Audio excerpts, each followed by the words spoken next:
I was on the main turnpike. I was driving a car with my new wife, Etta Mae. We'd been married a couple of days before, and we were on our honeymoon. And traffic stopped. Tractor trailer didn't stop. My wife was killed, and I was pretty messed up for a while. The year was 1992, and David was 42 years old. At the time, I couldn't walk, so I was in a wheelchair and couldn't eat because I couldn't swallow. I would choke. Cognitively, I was not in great shape. My wife had been killed. Emotionally, I was devastated. And the worst part of it was I had no idea if this is the way it was going to be forever. The fear of the unknown is the fear of many. Over 4,000 people incur brain injury in New Hampshire each year. David Krempels is just one of them. After years of struggle, litigation and the courts offered him some relief. I was flat broke, desperately broke, and all we were looking to do was somehow give me a chance to get going again. The jury came back with a verdict that was many times what we would have gladly settled for, and all of a sudden, in simple terms, all of a sudden I was a rich man. And like most rich men, David now presides over a board bearing his name. My recommendation would be to fund it. Welcome to the monthly meeting of the Krempels Grants and Resources Committee, part of the Krempels Brain Injury Foundation. And unlike most boards, its goal is not to make money, but to give it away. This is David's way of helping others ease the pain and fear of what he himself went through. I recommend they explore other transportation options and look into chemo at WDH because Lisa Hansen is the Director of Grants and Resources, which gives assistance, both financial and advisory, to individuals affected by brain injury in times of crisis. Since 1995, the board has awarded over 540 grants, totaling over $876,000. You need to have a serious brain injury, traumatic brain injury, brain tumor, or stroke. They need to have some financial need. Their request needs to relate to their brain injury, and we need to look at their situation and see if it will make a difference. And we're going to get ready and go for a ride? Okay. Do you want to go to Shaw's? No, I can't do. You want to go to Keene? Okay, we'll go to Keene. Matthew came home in a coma, and he was in a coma for about 8 months. They said he'd never speak, and he did. He did. They actually. That was 2 years ago. Rhonda Smith reached out for funding for repairs to a donated wheelchair-accessible van for her son Matthew.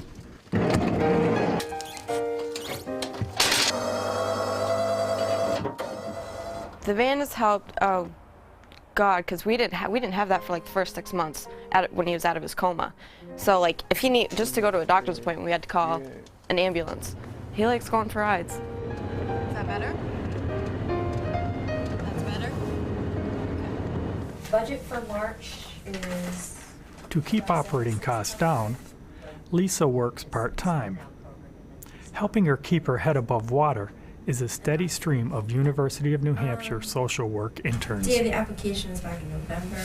To be able to talk on the phone with somebody and hear their struggles, hear their appreciation, or see them with so much value and dignity and worth. I learn way more from those experiences than I would from any book. How do we do thumbs up? They see that these people have so much value and they're not so different, and the person in the grocery store who maybe looks like they have a problem is someone who is just a regular person who we don't know what they've been through, but to treat them like a person with value. Nyla, you're walking without your walker. Nyla Hiltz of Hooksett is a stroke survivor. Her injury put a halt to her normal, active life. Very, very full and very busy. I'm an RN, and I had a private practice in nursing. Okay, it's my first play. Okay. Okay.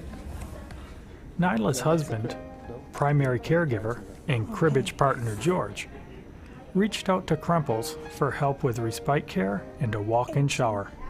And I loved that when I got in that shower and I could just shower like normally. That was wonderful. It was like I was given $1 million. There's lots of rocks down there. Do you think there's any fishies? It really put my faith back into like the human race. I was so surprised at how many people there were out there that really cared. All right, let's walk this way, bud. Donna Berube of Durham applied for a grant after learning that her 1-year-old son Jeffrey had brain cancer. She received money for a dependable used car to drive Jeffrey to and from treatments at Dartmouth Hitchcock. And it was a huge thing because I was going to be making trips back and forth to Lebanon from Manchester, which is where I was living. So, I mean, it was just gigantic. It was the biggest help. The biggest of help, returned investments unfold. There's been no new tumor growth.